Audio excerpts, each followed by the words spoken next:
आज का विषय है सृष्टिकर्ता और सृष्टि। बहुत से लोगों का ऐसा मानना है या उनका यह विश्वास है कि कण कण में ईश्वर होता है। यह सृष्टि की एक एक रचनाओं में ईश्वर का भाग है, यह ईश्वर का अंश पाया जाता है। बहुत से लोगों का यह भी विश्वास है कि यदि शिद्दत से पत्थर को भी पूजा जाए तो वह भी भगवान बन जाता है।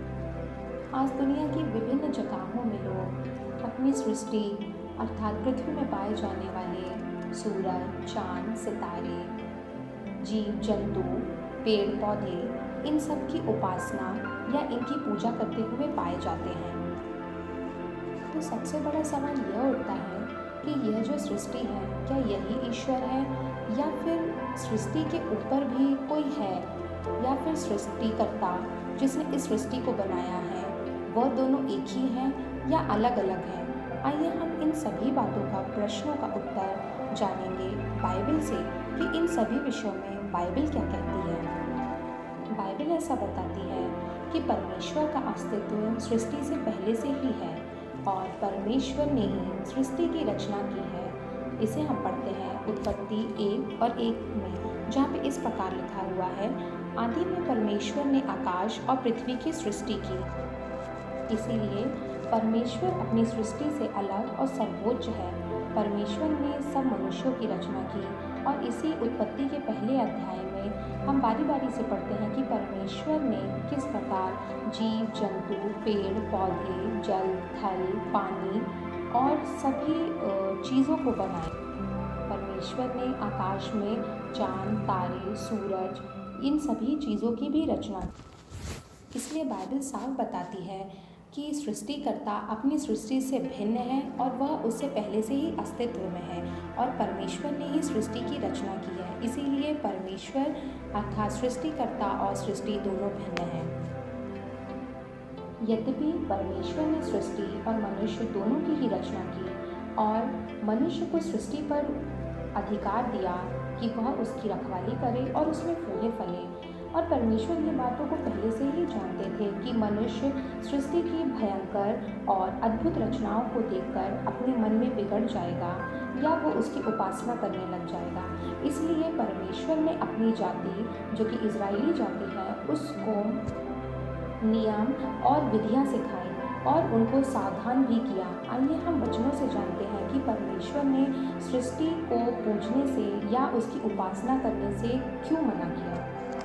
परमेश्वर ने अपने वचन में अनेकों बार मनुष्य को सावधान रहने और इस विषय में बताया है कि वह सृष्टि की उपासना ना करे। उसका 3 से लेके कुछ पदों तक, जहाँ पे इस प्रकार लिखा हुआ है, तू मुझे छोड़ दूसरों को ईश्वर करके ना मानना, तू अपने लिए कोई मूर्ति खोद कर ना बनाना, ना किसी की प्रतिमा बनाना जो आकाश में व पृथ्वी पर व पृथ्वी के जल में है। तू उनको दंडवत ना करना और ना उनकी उपासना करना, क्योंकि मैं तेरा परमेश्वर यहोवा जलन रखने वाला ईश्वर हूँ। इसी बात को व्यवस्था विवरण 5:7 में भी दर्ज किया गया है।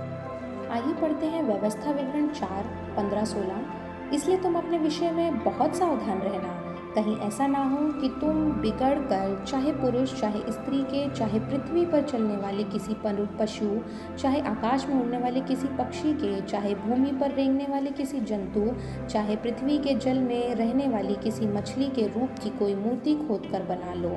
वाह, जब तुम आकाश की ओर आंखें उठाकर सूर्य, चंद्रमा और तारों को अर्थात आकाश का सारा तारागण देखो, तब बहकर उन्हें दंडवत करके उनकी उपासना करने लगो, जिनको तुम्हारे परमेश्वर यहोवा ने धरती पर के सब देशवासियों के लिए रखा है।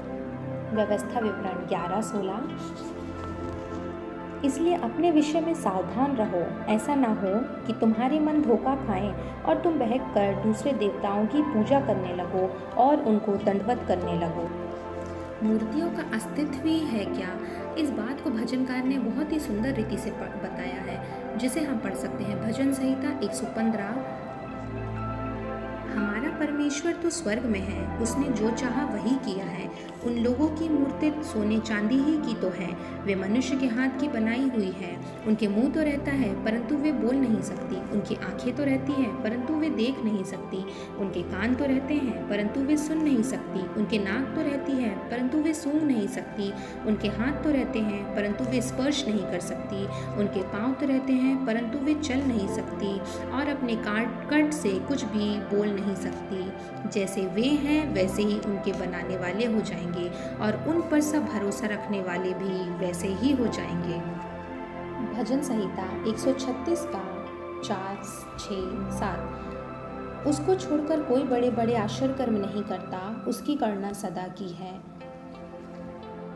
उसने अपनी बुद्धि से आकाश को बनाया, उसने पृथ्वी को जल के ऊपर फैलाया है, उसने बड़ी बड़ी ज्योतियां बनाई, उसकी करुणा सदा की है।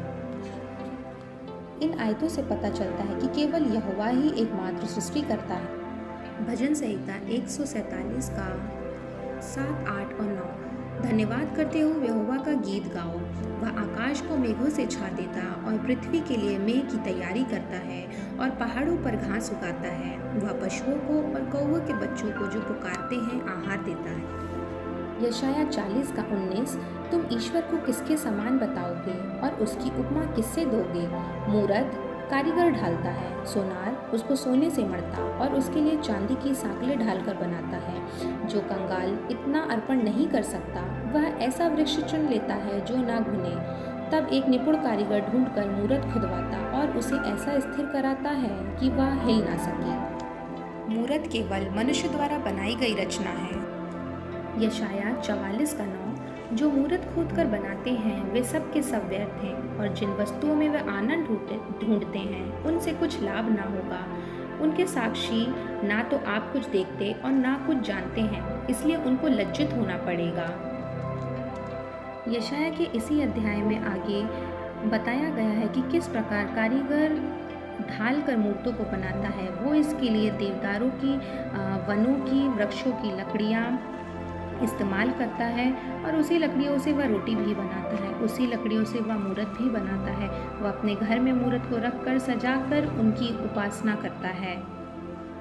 अर्थात मूर्तें सिर्फ मनुष्य द्वारा बनाई गई है। यशाया 51 का 15। यहोवा जो समुद्र को उथल पुथल करता है, जिससे उसकी लहरों में गर्जन होती है, वह मैं ही तेरा परमेश्वर यहोवा हूँ। मेरा नाम सेनाओं का यहोवा है और मैंने तेरे मुंह में अपने वचन डाले। आमोस 4:13।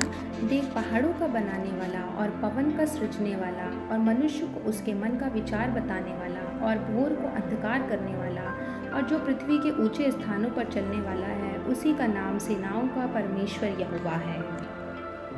यशाया 44 का 24 इस प्रकार कहता है, यहोवा तेरा उद्धारकर्ता जो तुझे गर्भ ही से बनाता आया है, यूँ कहता है, मैं यहोवा ही सबका बनाने वाला हूँ, जिसने अकेले ही आकाश को ताना और पृथ्वी को अपनी ही शक्ति से फैलाया है। अर्थात केवल यहोवा ही एकमात्र उद्धारकर्ता और सच्चा परमेश्वर है। भजन संहिता 15 का 1। आकाश ईश्वर की महिमा का वर्णन कर रहा है और आकाश मंडल उसकी हस्तकला का प्रकट कर रहा है। अर्थात सृष्टि भी अपने परमेश्वर की महिमा प्रकट करती है और सृष्टि की हर एक बात यह बताती है कि उसकी अद्भुत और सुंदर रचना के पीछे भी एक महान परमेश्वर जो कि सर्वोच्च और स्वयं से अस्तित्व में है और वो अति बुद्धिमान है और एकमात्र सृष्टिकर्ता है, वो परमेश्वर यहोवा है और सृष्टि भी उसकी महिमा का वर्णन कर रही है। और यही सृष्टि नए नियम में लूका 2 के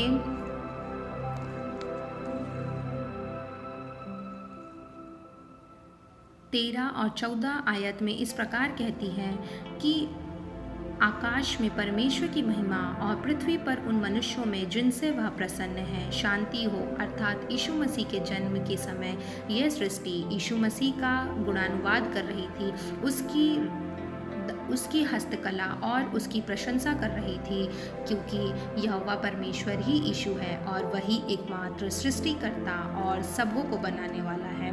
और मूर्तों पे विश्वास रखने वाले लज्जित होंगे, क्योंकि एकमात्र सच्चे परमेश्वर और सृष्टिकर्ता की उपासना करना और उसको मानना यही मनुष्य का मूल कर्तव्य है। अर्थात सृष्टि और सृष्टिकर्ता परमेश्वर दोनों अलग हैं और भिन्न हैं, और परमेश्वर सर्वोत्तम है। सबको जय मसीह की।